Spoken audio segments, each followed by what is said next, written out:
Ya, karena begini, saya kira Prabowo Subianto itu dia kan sudah memahami persoalan bangsa. Ya. Jadi persoalan bangsa ini dia sudah pahami, dan tentu dari semua persoalan itu dia sudah punya priority. Kan tidak mungkin ya menjadi kabinet paradoks dan paradoks kabinet. Tapi ini luar biasa. Jadi ekspektasi publik itu tinggi sekali. Jadi berharap masa kepemimpinan Prabowo ini itu akan lebih baik ya, lebih baik dari periode yang lalu gitu. Pengadilan itu harus tegakkan.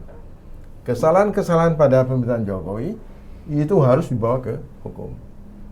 Nah, disinilah tantangan bagi Pak Prabowo. Dia harus menunjukkan beda kepemimpinan dengan sebelumnya. Dia harus tunjukkan seperti yang beberapa kali ya digarisbawahi oleh Pak Dr. Ka'ban, bahwa Pak Prabowo itu sangat mengerti. Anda menyaksikan Just Talk, Justice Talk Show. Bincang-bincang keadilan, politik, hukum, ekonomi, dan budaya bersama Hadi Priyono dari Jurnal Politik TV yang diberdayakan oleh visibangsa.com. Media merdeka mencerahkan bangsa. Didukung oleh RM Kopi Karo, produk kebanggaan Indonesia.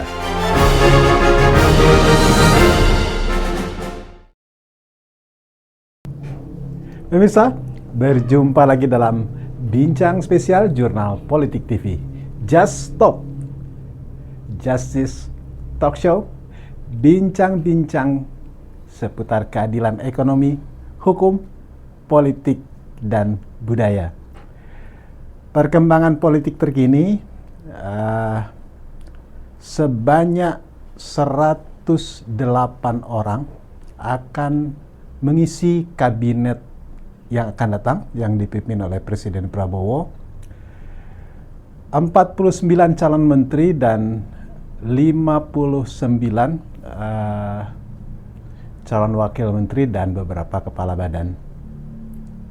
Mereka sudah bertemu Pak Prabowo, bahkan sudah mengikuti pembekalan di Hambalang. Banyak respon publik, dan yang paling menarik adalah respon publik. Inilah kabinet Prabowo rasa Jokowi. Seperti biasa kita ditemani oleh Dr. MS Ka'ban dan Asosiat Profesor Dr. TB Masa Jafar. Prof. TB, cocok atau Anda nggak setuju ini kok ada lontaran publik ini kabinet Prabowo rasa Jokowi? Menurut Anda gimana nih? Ya, itu bermacam-macam ya tanggapan, Bung Hadi. Jadi respon publik luar biasa. Karena memang dari segi jumlah itu tidak menunjukkan kabinet yang ramping. Dan itu sementara para ahli melihat itu tidak efisien, bakal terjadi pemborosan dan agak sulit ya mengkoordinasi jumlah menteri yang terlalu banyak. Itu satu pendapat. Pendapat yang kedua mengatakan, loh berarti politik cawe-cawe Jokowi belum selesai, belum tamat ya. Artinya Pak Jokowi itu tetap coba melakukan intervensi untuk membangun politik pengaruh pada kabinet Prabowo. Kemudian yang ketiga, orang juga membaca ini adalah satu pertarungan, perebutan pengaruh. Dan nampaknya Pak Prabowo itu masih di bawah tekanan. Padahal sebenarnya itu adalah hak prerogatif. Boleh akomodasi, itu tidak salah. Tetapi kalau kita lihat dari postur kabinet itu menjadi orang tidak bisa menangkap sebenarnya dengan susunan kabinet dan background ya para menteri yang masuk itu, orang bertanya dan bahkan ada yang menilai skeptis ya, kabinet Prabowo itu bisa jadi itu akan lebih buruk.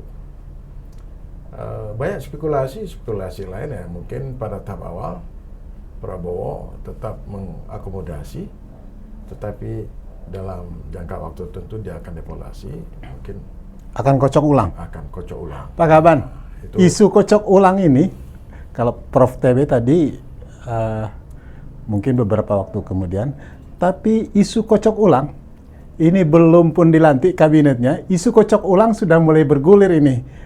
Pak Gawan menanggapi seperti apa ini? Ya, terima kasih Bung Hadi dan Profesor TB, Bang TB Mansa.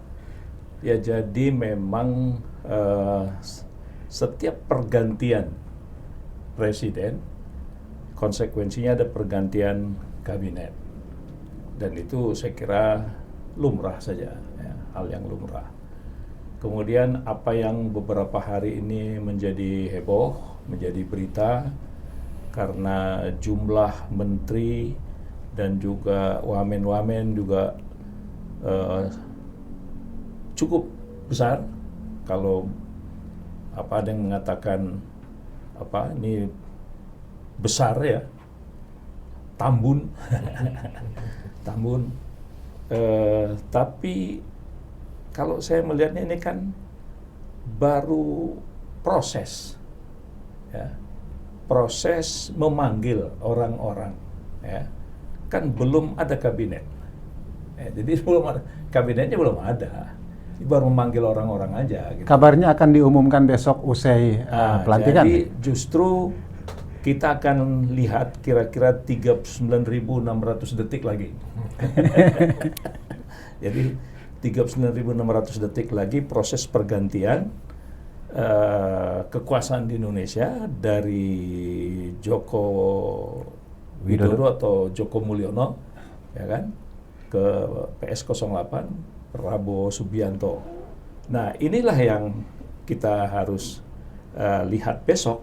Ya, setelah besok itu apakah yang istilahnya, ada yang mengatakan 11-12 ya gitu.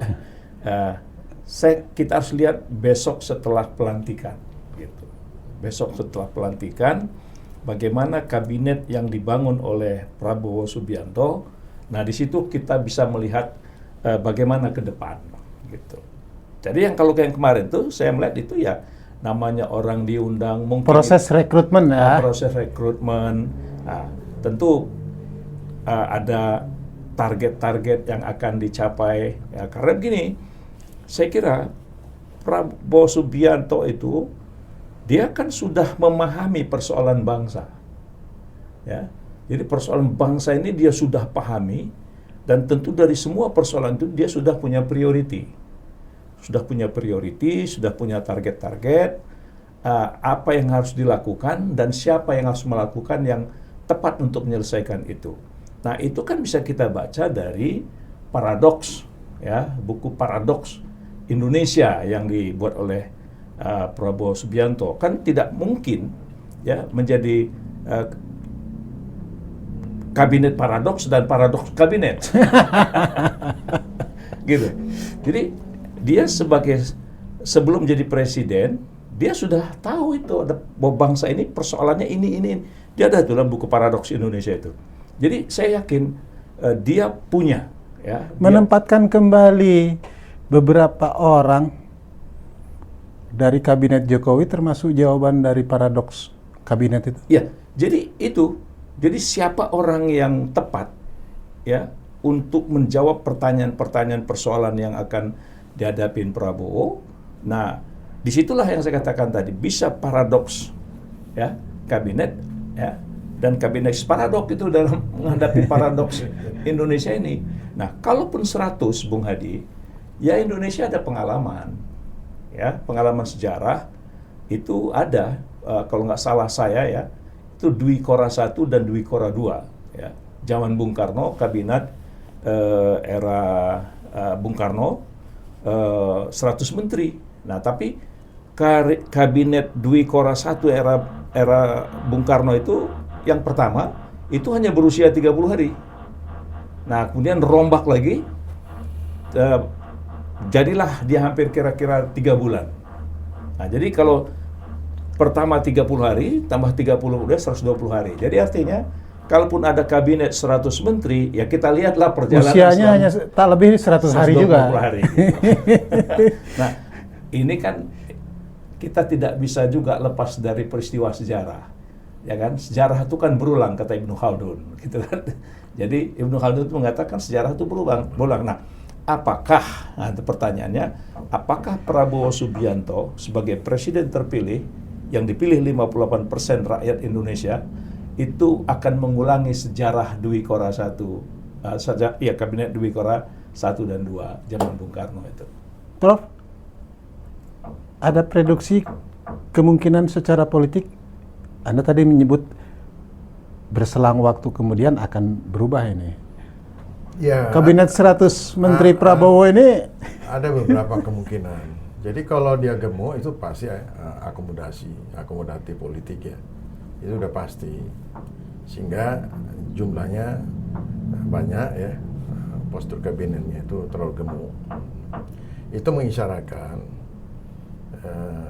saya mengikuti bahwa pernyataan Pak Prabowo bahwa dia ingin lebih menekankan kepada persatuan. Jadi bisa juga untuk mempersatukan kekuatan-kekuatan politik ini sehingga itu diakomodasi ya di dalam susunan kabinet. Mungkin itu. Tetapi kalau itu terlalu gemuk ya, sebagian para ahli juga berpendapat ya, sangat tidak efisien.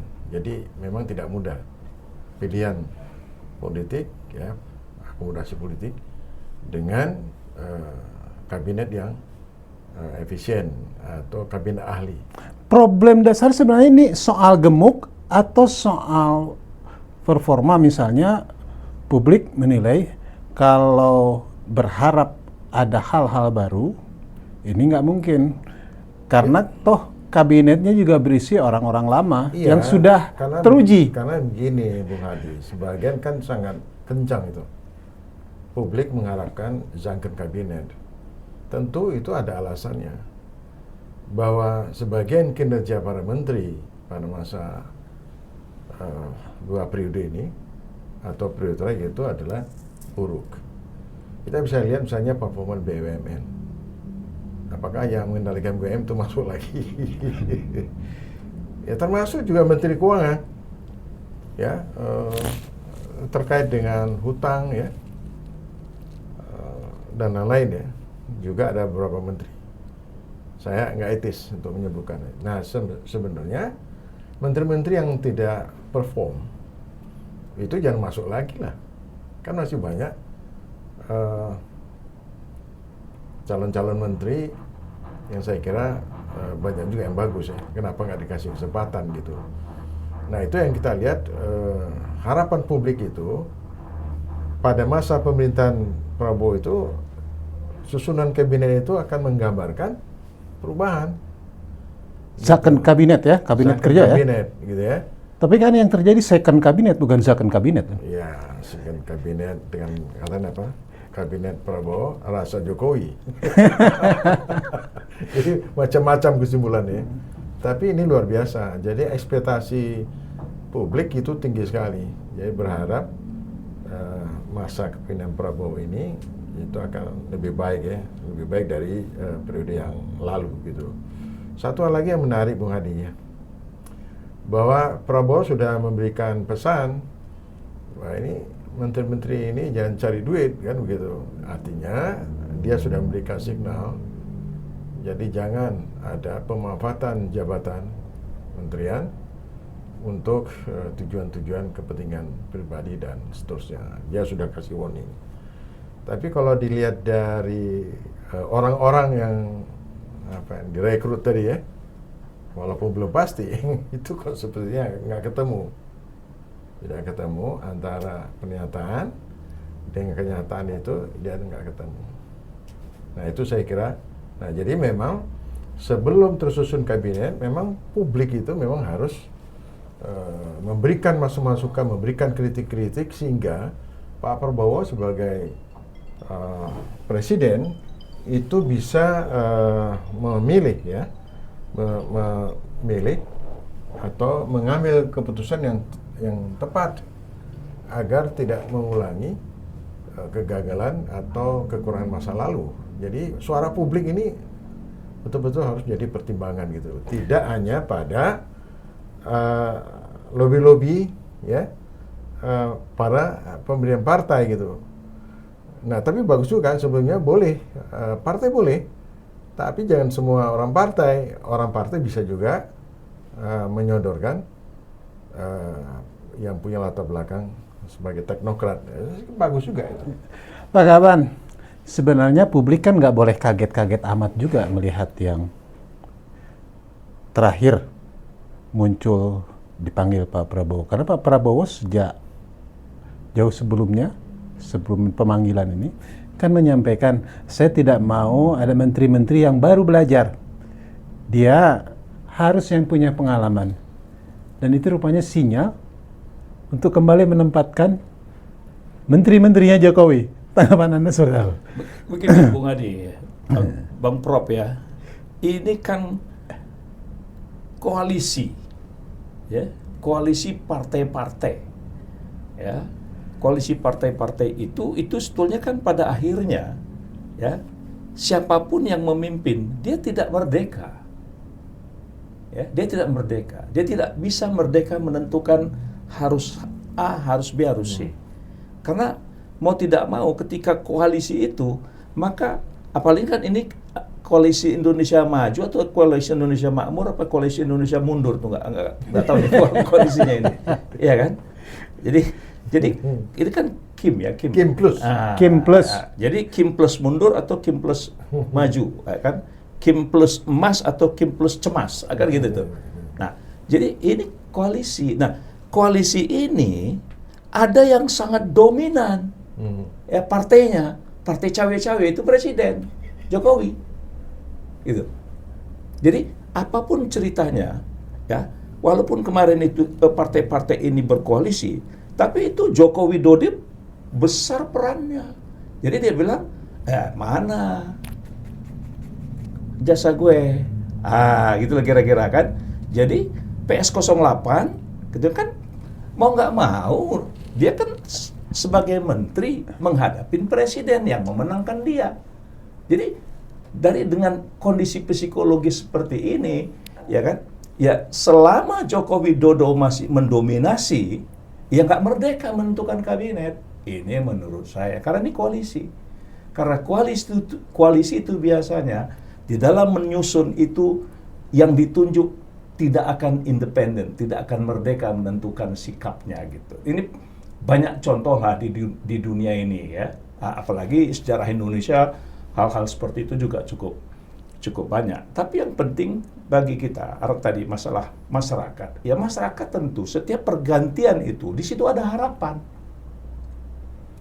Ya harapan zakon kabinet, ya kan? Nah itu kan publik yang berharap. Nah sementara presiden terpilih dia merasa ada kecanggungan. Cemana ini? Kata orang Medan bilang, cemana ini kira-kira ini bisa dibuat. Nah, maka saya bilang PS08 itu persoalan bangsa ini dia paham, ngerti dia. Cuman kabinetnya dia nggak bisa putuskan sendiri, karena pastilah walaupun Joko Widodo ini kan apa yang dia bilang itu kan kadang beda dengan apa yang dia kerjakan gitu kan. Itu kan udah tipikal dia gitu ya. Jadi dia bilang saya tidak ikut terlibat, itu artinya aku yang ngatur, gitu lah kira-kira. Nah jadi dalam konteks ini ya kita kalau aku sih melihatnya apa setelah ya kalau tadi ini gemuk ya kan, kalau gemuk itu kan pasti ada pertimbangan biaya, ya kan, fasilitas, ya kan, fasilitas. Nah, bagaimana kondisi anggaran belanja negara kita? Kan sebetulnya berat. Apalagi jatuh tempo bayar cicilan bunga utang yang hampir 1.000 triliun misalnya di tahun ini, ya kan? Itu kan berat. Nah kira-kira menteri-menteri ini dibangun dengan begitu tambun, ya begitu gemuk itu, apakah pasar percaya? Gitu loh. Apakah publik percaya? Sehingga itu kan kepercayaan publik ini, kepercayaan pasar itu penting untuk mengundang investor. Nah, apakah dengan gemuknya ini investor yakin, jangan-jangan bilang sakit gula nih gitu kan. Publik menilai ini bukan sekedar gemuk, tapi sudah obesitas. Obesitas itu kan banyak penyakit itu. Jadi disitulah. Jadi kalau udah sampai bahasa analisa seperti itu tadi kan, ini kan berarti penyakit. Nah pertanyaannya, apakah PSZ 08 mau mempertahankan penyakit ini, sementara dia punya pemikiran bahwa Indonesia ini jangan bubar, kan itu? Indonesia ini jangan bubar. Bagaimana potensi yang dimiliki bangsa Indonesia ini betul-betul bisa membangun kekuatan masa depan Indonesia. Jadi memang nih bayang-bayang Dewi Kora 1, Dewi Kora 2 selama 120 hari itu saya pikir itu tantangan. Gitu. Dan prinsipnya gini, apa sih yang mau dibuat untuk Indonesia ini gitu dengan paradoks Indonesia dengan kabinet paradok dan paradok kabinet gitu. Prof, tapi kan harus kita hargai juga ini harapan Pak Prabowo. Ini ingin menyatukan kembali dari yang sudah terkoyak-koyak ini.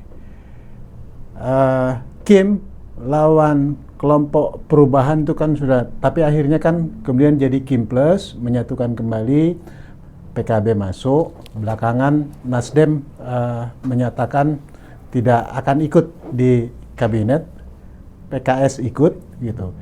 Kan harus dihargai juga itu untuk menyatukan itu, Prof. Menurut Anda gimana? Ya, boleh aja kan setiap presiden sebagai top penguasa ya, itu lumrah. Tetapi tentu saja kan ada kewajiban juga yang harus dia lakukan, bahwa kekuasaan itu tidak selalu kemudian mematikan dinamika. Jadi kalau semua ada satu, pertanyaannya boleh nggak ada oposisi? Itu pertanyaannya kan. Nah kalau saya, kalaupun itu pertimbangan Pak Prabowo agar ini efisien, agar ini solid, sehingga pemerintah itu cepat, ya kan, itu wajar-wajar saja. Kalau pilihan itu yang diambil, tapi juga harus ada ruang oposisi. Ya, bagi siapa saja yang memainkan peran oposisi itu juga harus dihargai. Jadi dia tetap akan ada satu keseimbangan, ada perimbangan ya. Jadi tetap aja dia menyisakan ruang munculnya kekuatan-kekuatan oposisi. Nah, jadi ini perlu kita ingatkan ke Pak Prabowo. Saya dalam pengertian boleh saja. Yang kedua, pers dan peradilan itu dia harus diberikan kebebasan. Nah, tapi kalau nanti persnya dibungkam, kemudian peradilannya diintervensi, kayak model sekarang ini, ya kan, masyarakat tidak boleh bersuara, wah ini otoritarian baru nih. Nah itu dan itu malah berbahaya. Tapi kalau Pak Prabowo tetap dia konsolidasi kekuasaan, tapi memberikan ruang pada oposisi, justru saya kira inilah satu legacy yang akan ditinggalkan oleh Pak Prabowo, bahwa pemerintahan yang stabil itu tidak selalu konotasinya anti oposisi. Nah ini bagaimana ya? Nah kalau itu bisa ada satu keseimbangan, saya kira itu legacy Pak Prabowo yang akan datang. Ya, meninggalkan bahwa Pak Prabowo berhasil ya mengkonsolidasi kekuasaan pemerintahan, ya kan, tetapi dia juga mengembangkan demokrasi yang lebih sehat, tidak yang berlaku pada masa Jokowi ya. Itu kan keras sekali kritiknya gitu, mematikan oposisi. Nah akibatnya kehilangan fungsi kontrol.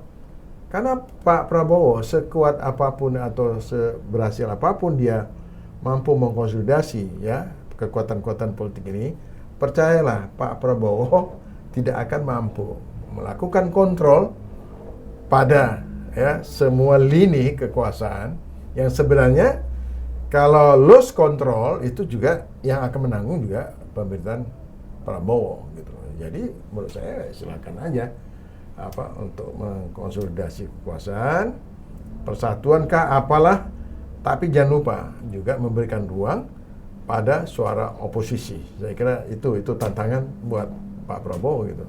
Pak Kaban, dari gambaran kabinet, Pak Prabowo berhasil memberikan wajah gambaran kepada kita, publik.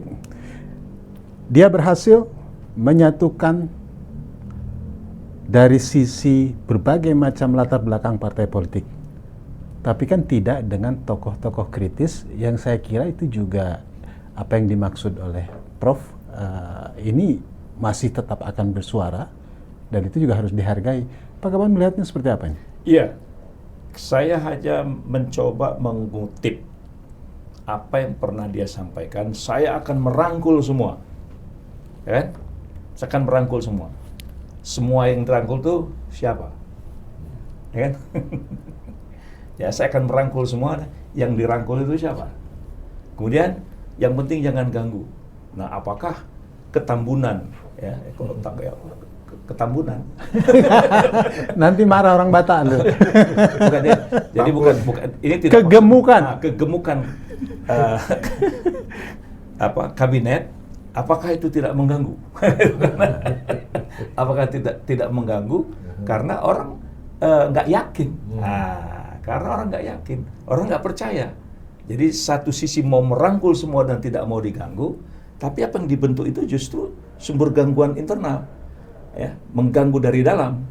Nah ini seperti apa? Nah jadi makanya saya, Bung Hadi, melihat bahwa ini konsekuensi koalisi, ya, di mana presiden terpilih itu lemah dia di dalam kemerdekaan untuk mengambil kebijakan secara keseluruhan untuk membangun kekuatan politik. Nah, itu loh. Nah, tinggal tadi mengkonsolidasinya itu targetnya apa? Ya kan? Targetnya apa? Karena 120 hari atau 160 hari masa kepemimpinan itu kan semua sedang berbicara untuk internal, ya. Jadi selama 160 hari atau 180 hari, 6 bulan itu semua menteri-menteri itu, ya, walaupun menteri lama katakan, dia akan mengkonsolidasi ke dalam karena pengisian pos-pos baru, badan-badan baru, ya, dirjen-dirjen baru dan sebagainya. Apalagi kerja pemerintah Jokowi tidak ada audit. Tidak ada pertanggungjawaban. Nah, saya kira situ banyak meninggalkan catatan-catatan. Ya, contoh misalnya yang heboh, Food Estate Merauke yang katanya 2 juta hektar. Pertanyaannya, 2 juta hektar itu ada hutannya apa tidak? Itu belum diaudit, ya? Nah, itu belum diaudit. Nah, kemudian apakah penebangan kayu itu ada sertifikasi apa tidak? Dan itu kalau dihitung, kalau hitungan saya itu kayunya kalau memang 2 juta hektar kawasan hutan, itu paling tidak 60 juta kubik. Ya, Kira-kira angkanya berapa itu kalau? Nah, kali aja. Ya, berapa harga kayu? Semurah-murahnya. Nah, kemana itu? Masuk ke negara apa tidak? Nah, karena Jokowi, ya, tidak ada audit dan tidak ada pertanggungjawaban. Ini yang kita prihatin sebetulnya berbangsa dan bernegara hari ini. Nah, jangan sampai masa kepemimpinan PS08 melanjutkan hal-hal yang paradoks ini. Nah, gitu. Kita pakai bahasa paradoks aja lah. Pak Kaban, Anda tadi mengatakan, ya kita lihatlah setelah pelantikan besok, Presiden akan mengumumkan siapa sebenarnya yang 20 menteri. Kira-kira masih ada harapan, ya kalaupun gemuk tidak obesitas gitu, Prof atau Pak Kaban? Ya, silakan. Kita tidak bisa menjudge, ya, karena itu tadi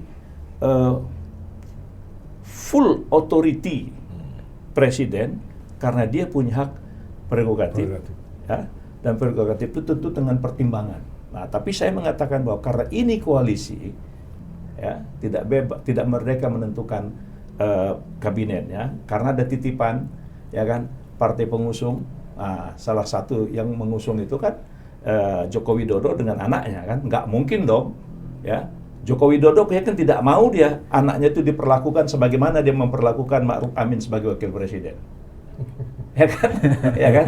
Pasti itu, ya kan? Jadi aku boleh memperlakukan ma'ruf amin seperti apa gitu kan. Tapi kalau bisa anakku janganlah begitu diperlakukan. Prabowo gitu. jangan seperti aku memperlakukan Jadi ma'ruf ini amin gitu kira-kira. Ya begitulah. Jadi ini ataunya bagus judulnya, Paradoks Indonesia, Paradoks Kabinet dan Kabinet Paradoks. Kabinet paradoks ya. Prof, catatan Anda Prof? Iya, jadi beberapa indikator ya yang tadi kita bicarakan itu, saya setuju dengan Pak Kaban, itu akan menimbulkan paradoks. Jadi statementnya begini, faktanya tidak demikian. Tadi kita udah panjang lebar ya. Tapi yang jelas, besar sekali harapan publik, pemerintahan Prabowo ini harus lebih baik. Lebih baik apa?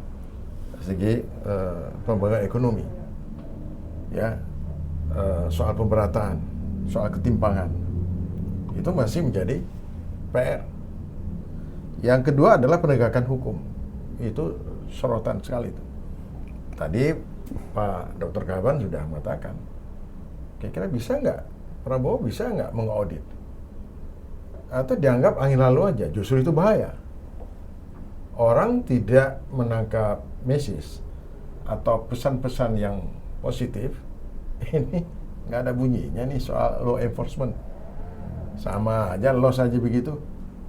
Padahal kita lihat suara rakyat ini, kita lihat bahwa pengadilan itu harus tegakkan.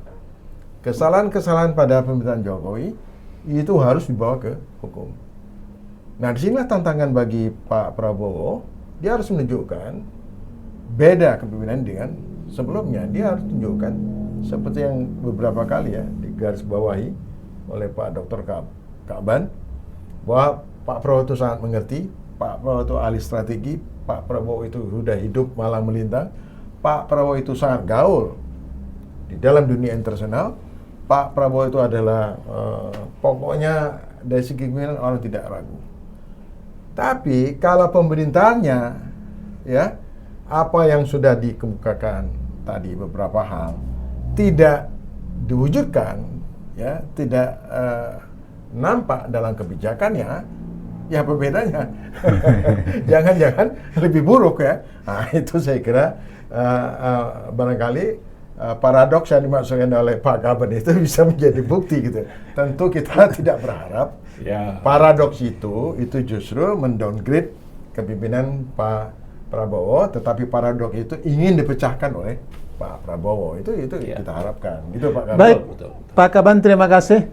Prof TB, kita nantikan saja apakah kabinet yang dibangun oleh Pak Prabowo ini kabinet paradoks atau sesungguhnya memang ada paradoks Prabowo juga. Kita nantikan. Pemirsa, tetap bersama Jurnal Politik TV untuk melihat perkembangan dan telaah situasi perubahan politik setiap saat di Indonesia. Hanya di Jurnal Politik TV yang diberdayakan oleh visibangsa.com. Billahi taufiq wal hidayah. Wassalamualaikum warahmatullahi wabarakatuh. Merdeka! Allahu Akbar. Anda menyaksikan Just Talk, Justice Talk Show. Bincang-bincang keadilan, politik, hukum, ekonomi, dan budaya bersama Hadi Priyono dari Jurnal Politik TV yang diberdayakan oleh visibangsa.com. Media merdeka mencerahkan bangsa. Didukung oleh RM Kopi Karo, produk kebanggaan Indonesia.